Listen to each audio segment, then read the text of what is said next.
Hey YouTube, let's make some venison backstrap the way I do it. So uh, follow along. Here we go. All right, so I have two small venison backstraps, and I've had them coming to room temperature for about 45 minutes, and I've dried them on paper towel. And then what we're going to do is, let's see, let me show you how nice and lean these look. So they're not thick, so I'm going to have to be careful of my my sear times and my bake time. So look really good though. So I'm going to season. I have my pan heating up right now. You can see the flames on. I'll turn that up a little bit and then I'll show you how I determine if it's hot enough.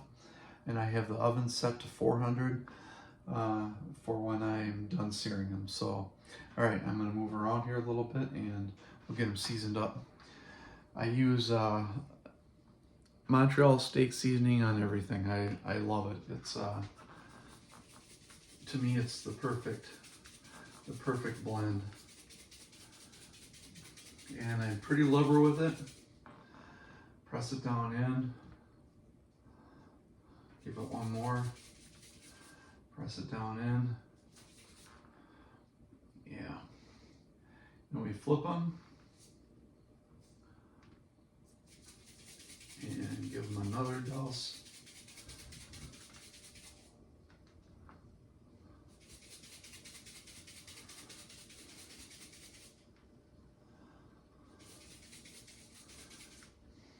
All right, that's it for that. So they're seasoned. My pan is heating up. I'm gonna wash my hands quick and then we'll go to the next step. So part of my finishing, when I put them in the oven, I put a pat of butter on top of each one. These I'll probably put a couple on.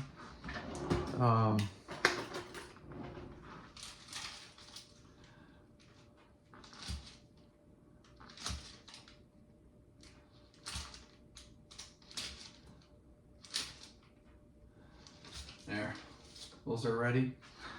So what we're gonna do next, we're gonna take a sip of Smithwick's red ale.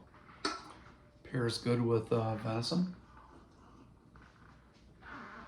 All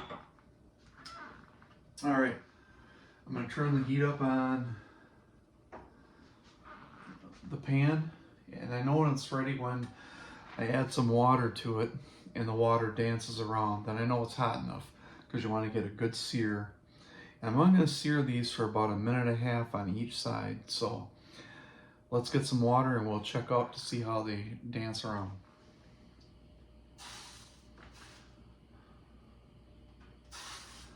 The water isn't dancing, it's not quite hot enough yet. So we're going to turn that up a little bit.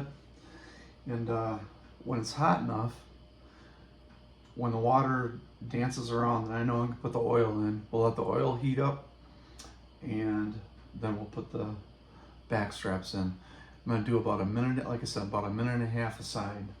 We'll use the timer on the stove for that.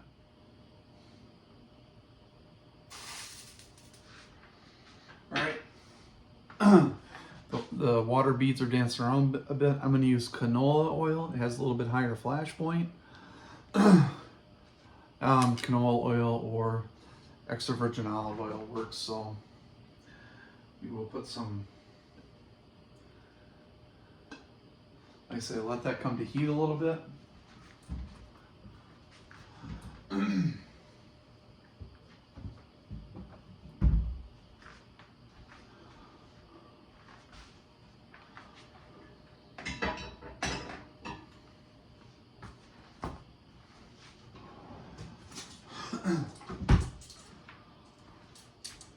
Tongs, and they're serrated but they're not sharp, so they won't cut into the meat. All right, the oil is starting to smoke a little bit. That means that's heated up. So we'll we'll do the timer, and we'll go 2 minutes on that, but I'm going to do just a minute and a half. So I'm watching the timer for a minute and a half. Let's bring you over and cooking with B-Dog.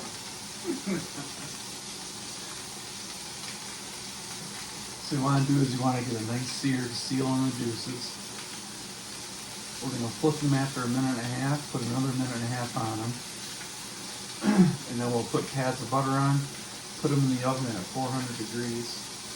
And I think I'm only going to do them for about 5 minutes in the oven. Like I say, they're not very thick. They're going to cook through pretty good. I'm looking for a medium rare finish on them. All right. We'll flip them.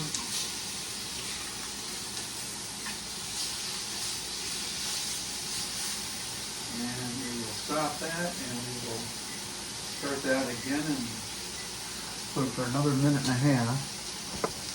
You can see what a nice sear they got on them.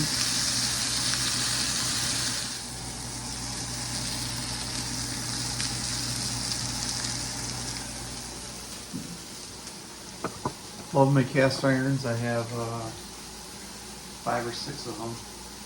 They're all seasoned really well. Maybe I'll do my own little video on how I keep them seasoned and such. Take care of them. Some may disagree with how I do it, but so we're getting ready to go in the oven. We're going to stop that. We are going to turn that off. And now we're going to do butter on them.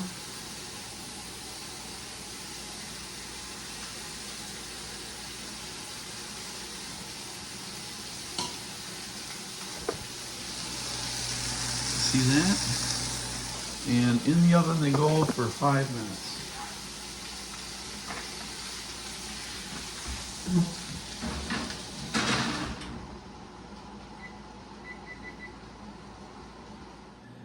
Okay, we're going to take these out and we're going to let them rest for about 4 to 5 minutes on the plate there.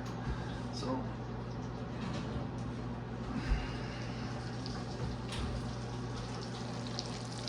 that's what we're looking at.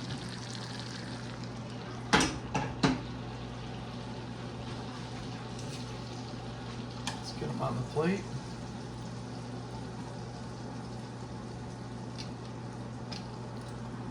Now I like to take some of that butter and drizzle it over the top.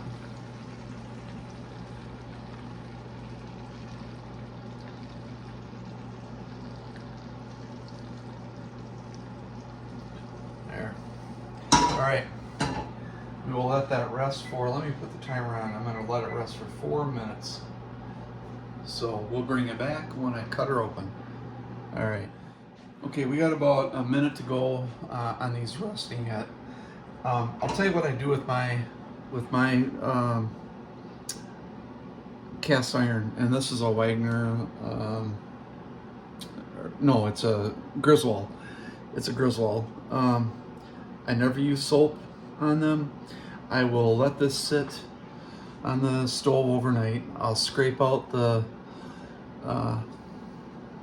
remainders, and then what I do is run it under very hot water, and I take a scrubby pad, I scrub it out, and if I need to retreat it with oil, I'll do that, but typically I don't have to do that but once every 3 months or so, and dry it off and put it back in the cupboard. So and they're always non-stick. Distribute the heat evenly. Love them. So all right, the timer's going off. Turn that off. I'm going to turn this fan off because I got a feeling it's messing with my sound. All right, should we give this a cut? I hope they came out good. We'll cut the thick one first. Let's see what we have. Oh yeah. Let's bring you in a little bit closer. That is perfect. That is perfect.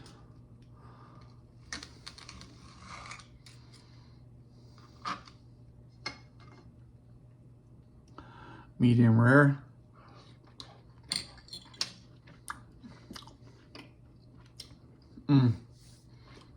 Can't go wrong with Montreal steak seasoning. So, there you have it. Thanks for watching. Let me know how you do yours. This is my tried and true method. All right, we'll catch you next time. Bye now.